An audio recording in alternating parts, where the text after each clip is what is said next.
I now give the floor to Honourable Clark, Jamaica. You have 2.5 minutes. Thank you, Mr. Co-President.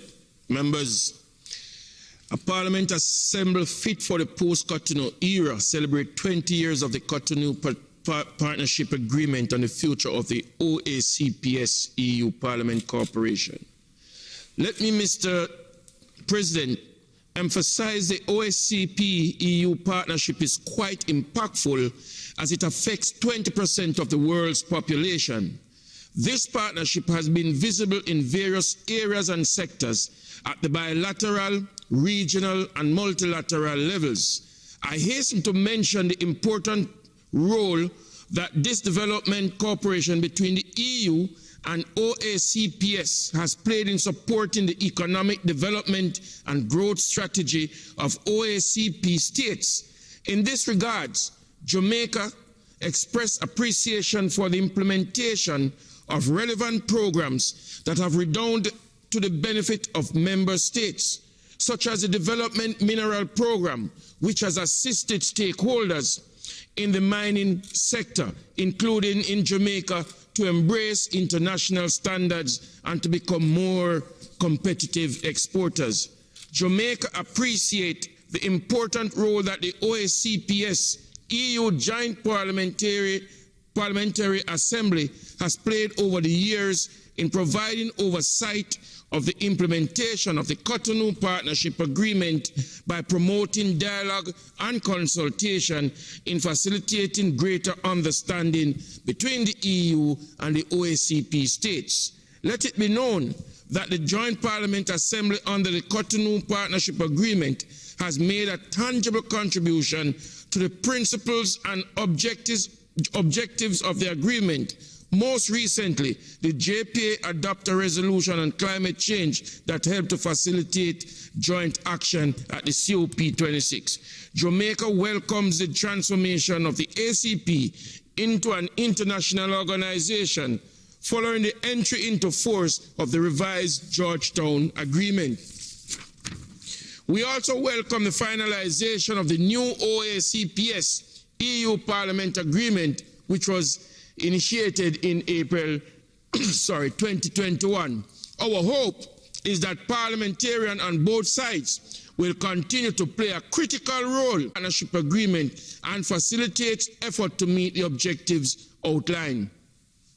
Jamaica looks forward to participating actively in the OACPS-EU Joint Parliamentary Assembly and the Regional Parliament Assembly under the new OACPS-EU partnership. Take note,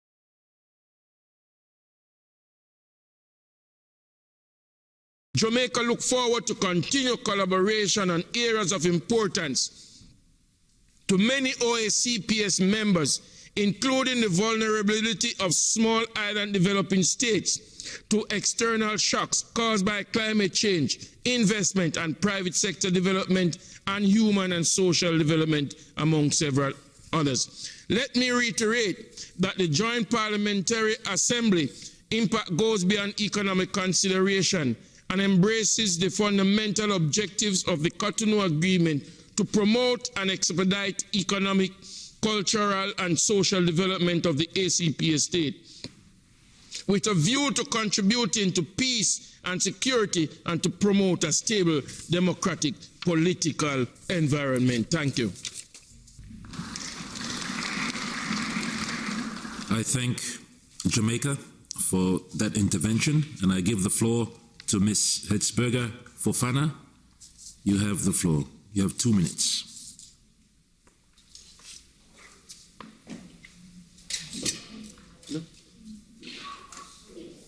I passed. I didn't know that. I didn't get it here. I'm sorry. Thank you for yielding the floor. I now give the floor to Honorable Songwe, Malawi. You have 2.5 minutes. Mr. Co-President, I have elected to yield the floor. Thank you. Thank you, Malawi, for yielding the floor. I now give the floor to Honorable Geremais Sitole. You have 2.5 minutes.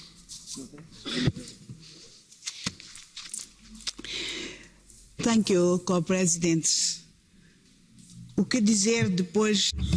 What can I say after having listened to the brilliant speeches given by our former co-president, Jackson? What can I say after listening to the passionate interventions given by our young people, Emma Betanya-Lulu and others at the start of this debate?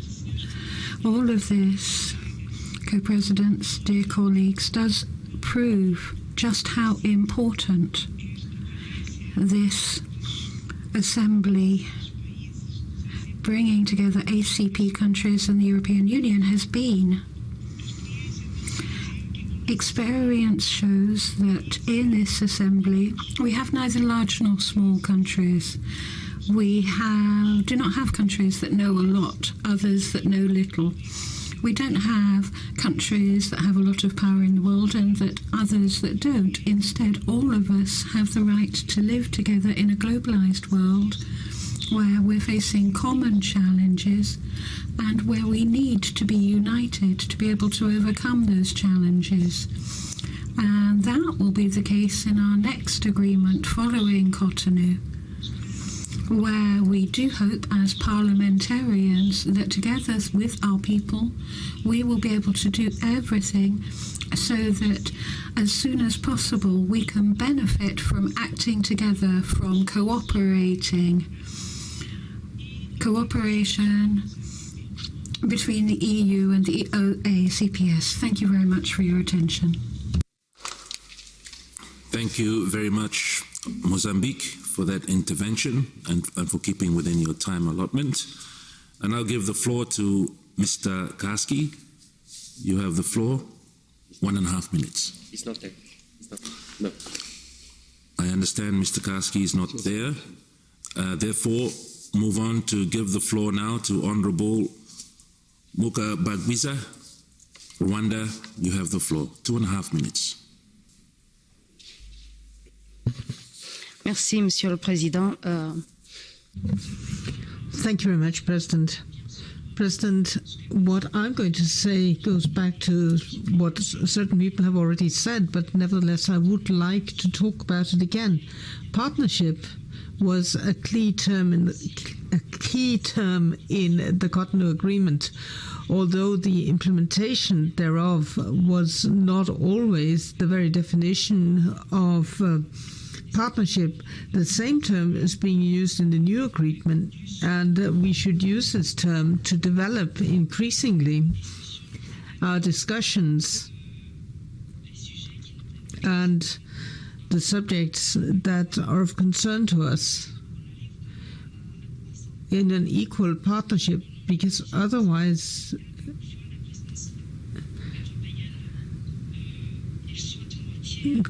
however, we see that sometimes we don't even manage to get together the number of people who are supposed to come for these partnerships.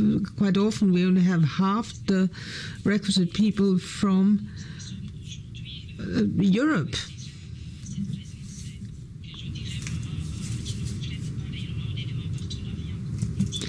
And I feel that this really doesn't reflect the idea of partnership.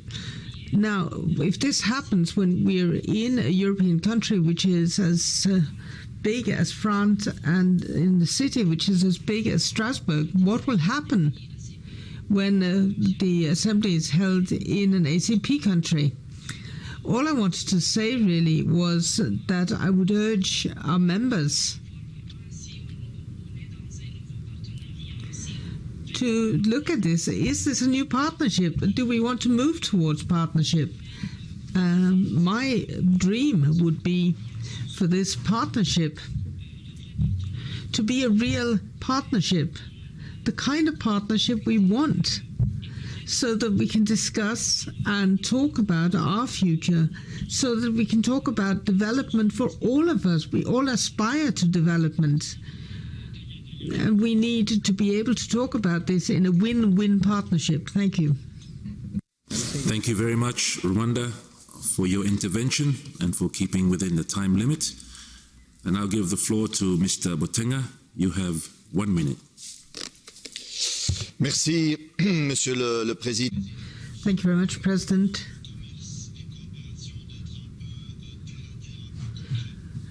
Let me have my feet firmly on the ground. A real partnership should see the end of the ENIC agreements. We should stop using the preferential trade agreements as a geopolitical tool and keep our feet firmly on the ground. Does that mean that we're not dumping European chickens on Africa, thus completely doing away with the chicken trade in Africa?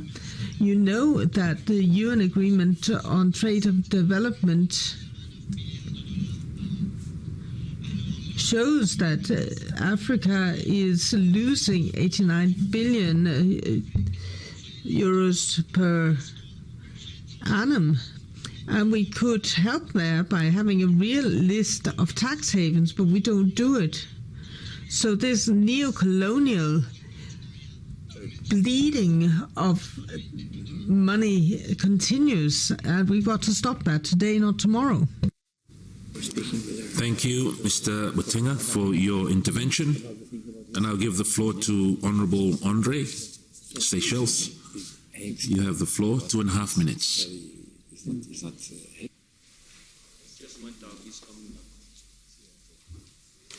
Okay, we might come back to Honourable Andre Seychelles. At this time, I'll give the floor now to Mr. Pereira. You have 2 minutes. Obrigado. Thank you very much, Co-President, dear colleagues.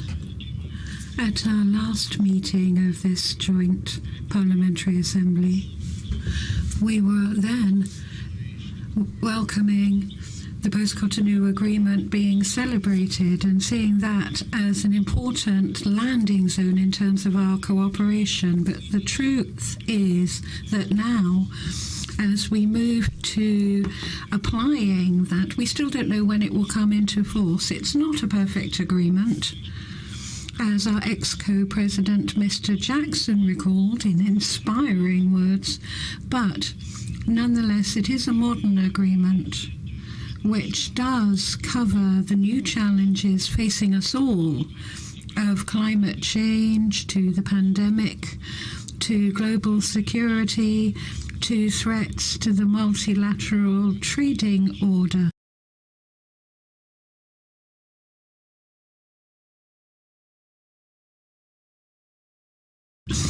And to our values. All of these require us to step up our partnership. The world changed again with the invasion by Russia of Ukraine, and it's in our common interest to fight together for a new international order which will not repeat the mistakes of the past. And this sterile game between superpowers needs to be left behind as we move to a fair, inclusive new world order. We have an agreement which sets a new framework, a new architecture, which reinforces the parliamentary dimension and which sets up a regional organization model with 3 protocols reflecting the particularities of the different regions. And this is something completely new. For all these reasons, Co-President, this agreement needs to be put into practice, must start to be applied with no further delay. And for that, we do need a clear commitment. And you don't get clear commitments unless you have a date when we are assured that this agreement will come into force. Our partnership is important, and it cannot remain so uncertain in terms of when it will come into force? Thank you. Very much for that intervention, Mr. Pereira. And I'll give the floor to Honourable Kama, Kenya. You have 2 minutes.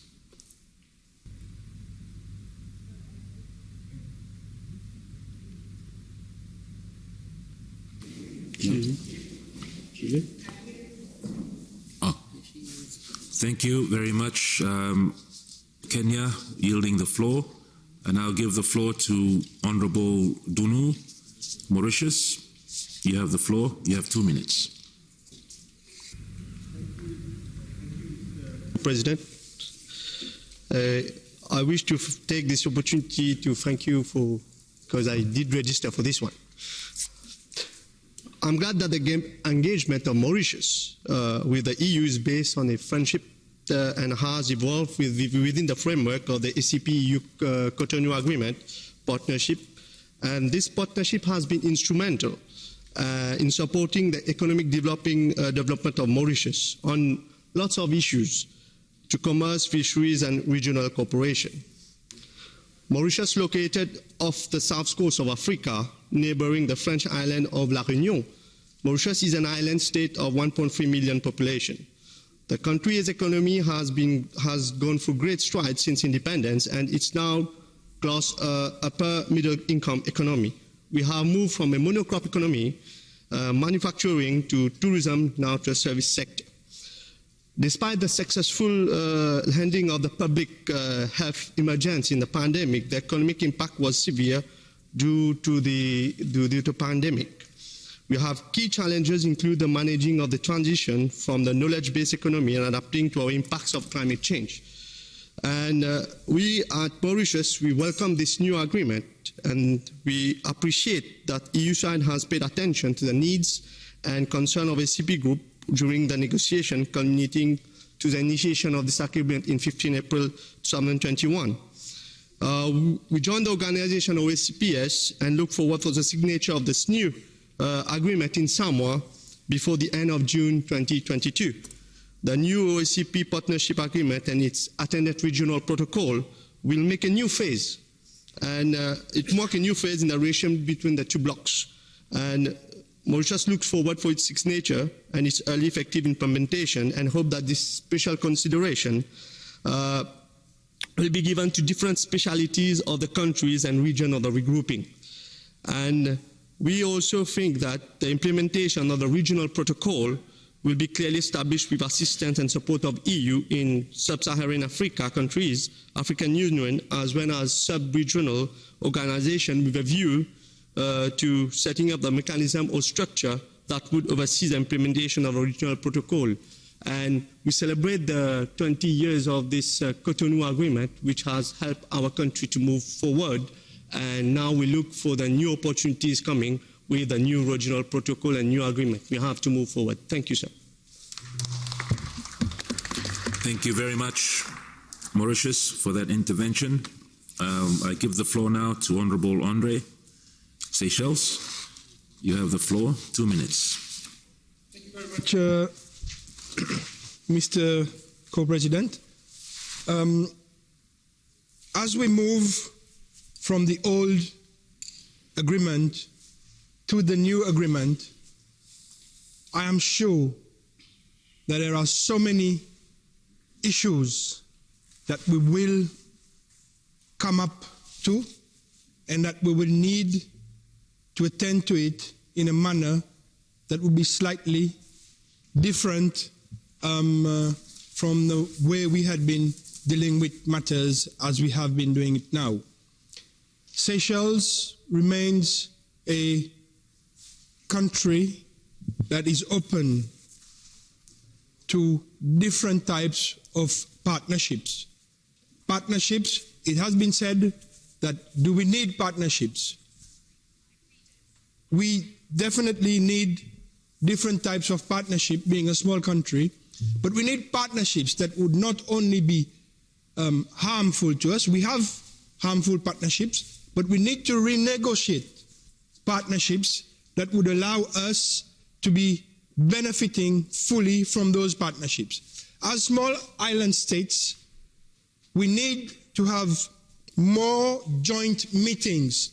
As the ACP, as the African continent, the regional continent, we need to have more meetings that would allow us to have more common goals as we venture with our partners on the European continent. There are so many things. We've just had a discussion prior to this meeting with Tanzania. We've identified certain issues that has come up very recently that are being placed in different agreements, different protocols, different resolutions that we need time to look at it. So we would ask our partners to allow us opportunities and time to analyze different mechanisms that are placed forward so that our partnership, when it grows, it is one that will never have any divorce when it comes to considering whether we continue or we do not continue with any partnership with our partners in Europe. I would like to thank all those who have contributed in one way or another in the past, and as we venture into the future, Seychelles is still open for us to have a meeting in Seychelles, and we would like to welcome you all to our shores for you to see when we complain, we have valid reasons for complaining. Thank you very much. Thank you very much for that intervention, Seychelles. And I'll give the floor to Honorable Numa, Sierra Leone. You have 2 minutes. Thank you very much, Mr. President and Co-President, for giving me this opportunity to speak on this very important topic. We all have our responsibility. This is a moment worth celebrating. 20 years of partnership with sincerity of purpose and trust. I'm happy. Statement made by your predecessors. I acknowledge them too for Honorable Kono, who fought for us to have this partnership on the GPA level. I will acknowledge that one. I'm so proud of you for acknowledging that particular moment. It was a struggle, a fight. But what we have done as Sierra Leone, trying to enhance this partnership, it's about cooperation. It's about our responsibility as members of the ACP. What we did, we have the National Authorizing Office in Sierra Leone, which is in charge of domesticating and carry out projects in line with the Cotonou Agreement. But that's what we have done effectively. When we roll out the free and quality education, as propounded by my colleague from Sierra Leone, we said we want to have this free and quality education, not by just saying it, but have partners to come on board. We call on the EU. I said, speak, I said, stand here. They have constructed over 20 schools, both junior and secondary schools. This is time for us to celebrate because we are post-war countries and we need to say some of these things. So what we did at the peak of the pandemic, when we don't have time to meet like this, I formed under our own rubric, both the constitution and the standing orders we have in Parliament to have an oversight role. So we collaborated with NAO, COM, EU, so we went and talked to the councils because projects are implemented through local councils. So we talked to local councils, we went and observed, carry out our oversight functions for every project. I said, they have constructed so many things, so many projects are going on in Sierra Leone under this Cotonou Agreement partnership. So it's good for us to celebrate, it's good for us to talk about it.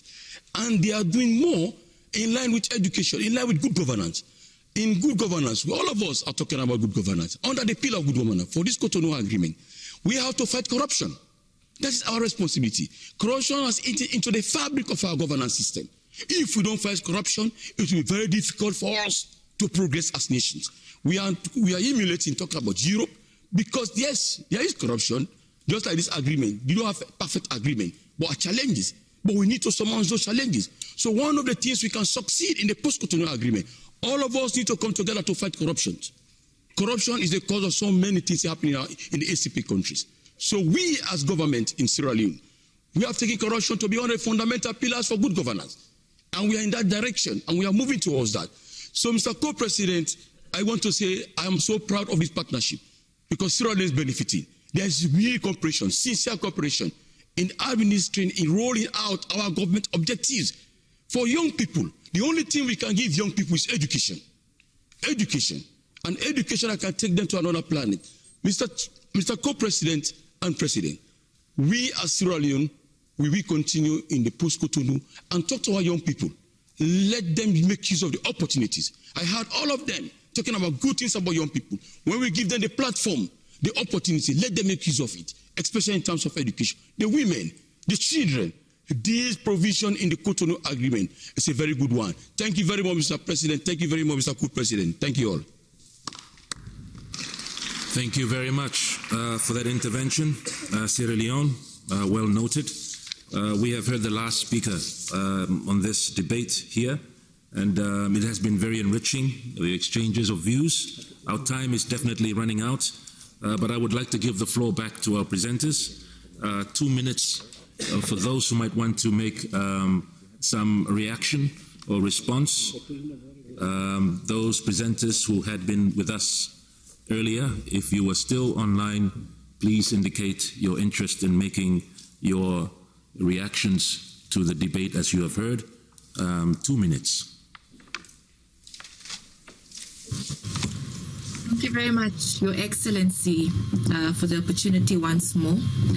As many of the speakers have said during the debate before me now as I speak, I think I concur that every voice and partner of this assembly matters.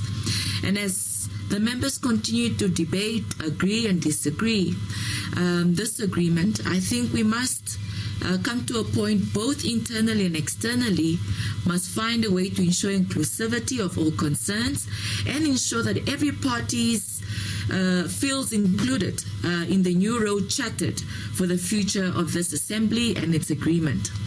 More importantly, Your Excellency, I would also like to add that, as many of the speakers have said, we have a long way to go. The world faces the deepest global health, social, and economic crisis in a century, coupled with the growing destruction of biodiversity, the worsening impacts of the climate emergency, increasing and intersecting inequalities, and threats to fundamental rights. Hard-won by development gains are continuously at risk as we continue considering the agreement moving forward. And therefore, the COVID-19 pandemic has seared the lives of people everywhere, and the assurance of survival of people and planet. We must turn in a new direction and embrace different ways of living and earning, consuming and producing, and ensuring that every partner is included in the decision-making processes moving forward. To achieve them, major shifts lie ahead. Many were considered too costly and difficult before the pandemic, but now they seem not just doable, but imperative. With first-hand of experience of what happens with a dramatic change in course, leaders such as ourselves in government, as members of parliament, with the help of the private sector and across societies, we need to reimagine and re-image and redesign jobs, finance, mobility, healthcare, education, technology, and so on. The new understanding is also emerging around the inextricably links among these and the need for acting not issue by issue, but across entire systems.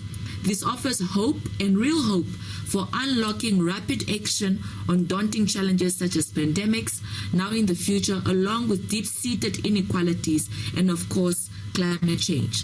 What is evident is the profound power of individuals that they show during the pandemic, and that is why young people such as myself could be appointed by President Hage Geingob, the President of the Republic of Namibia, to be part of decision-making tables and sit at the decision-making tables, an example that long-running systems can be changed and power structure can be challenged to make space for new ideas, fresh thinking, innovation, and leadership from every sector in our society.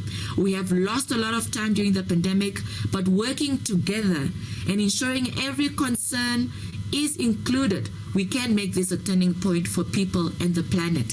And lastly, therefore, once more, I call upon this assembly moving forward in the new agreement that is yet to be signed to consider the concerns raised, but more importantly, the inclusion of an OACP-EU youth forum that will ensure that young people get closer to the decision-making table. Thank you very much, Your Excellency. Thank you very much, Excellency Emma Theophilus, Deputy Minister, Information and Communication Technology of the Republic of Namibia. Any other presenters who are willing to do a response? Strictly 2 minutes.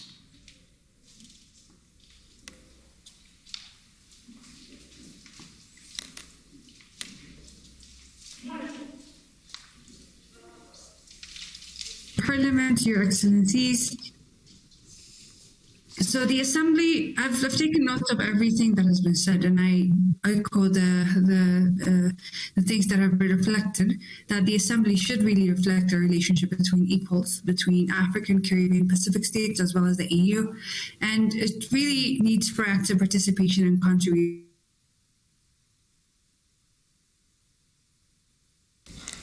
I think we seem to have technical difficulties, but I see Ms. Fofana, Hetzberg Fofana is asking for the floor.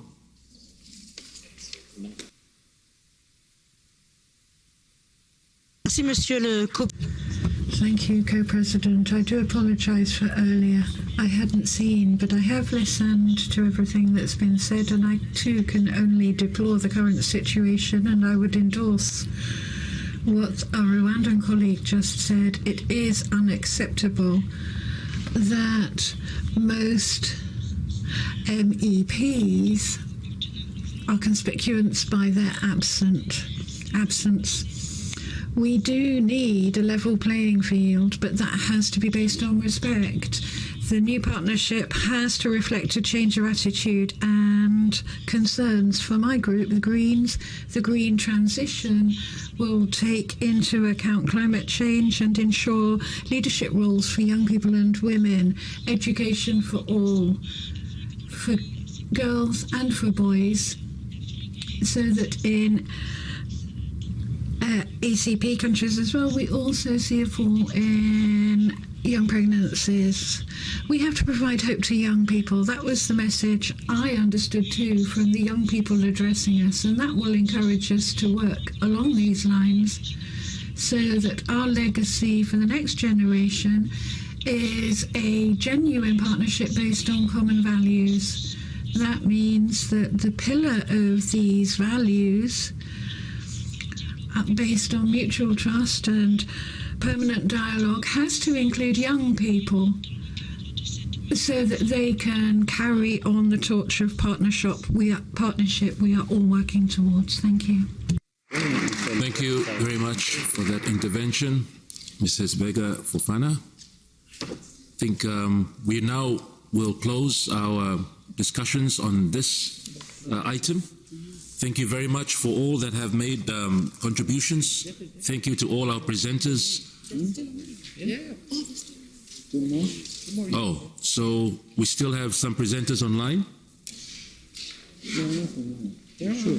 Yeah, they told me. I mean, if the connection works, they said they were waiting for it. Who would like to make a 2-minute response? Oh yes, Kumar from Fiji, you have the floor. 2 minutes. Thank you, Honorable Co-President. And it's really great to hear these discussions. I was taking note of those. And of course, the new agreement that is now on the table for consideration by all of you, the honorable members of the ACP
Thank you very much.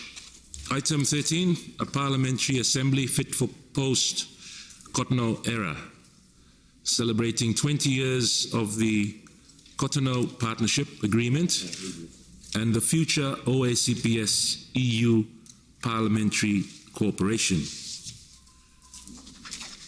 Dear members, what started as a consultative assembly in the Lomé Convention almost half a century ago has over the years grown into a dynamic and active joint parliamentary assembly. You have all contributed to making this assembly what it is.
level playing field in the legacy that you will leave us. Because,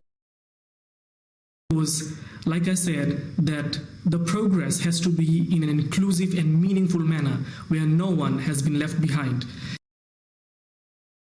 And like we stated, that there is much at stake because the world has changed so much in the last 20 years. In the last 20 years, I was just 4 years old, and just yesterday, it's all different. It's changing every day, and how we adapt and respond to these changes all depends on the decisions and policies that you, our leaders, will make and leave behind for us to work on those. So it really depends on how and what leadership baton you will pass to the generation, for our generation and the generation that we will pass on to come. So I am very, very confident in all your leadership and through your leadership that this new agreement could be signed and will be effective so that we can all work hand in hand in collaboration and in partnership moving forward for a very common and shared future. Thank you, Mr. Honorable Co-President. Thank you very much, Mr. Kumar. From Fiji, representing the Pacific. We still have... I lost the connection. We've lost connection too. Yeah. Oh, we seem to have lost connection of our other two. But in that regard, we will need to end our meeting now. Apologies to our presenters in terms of losing connections, but we would like to thank them. The meeting record that we thank them for their insightful and inspiring contributions.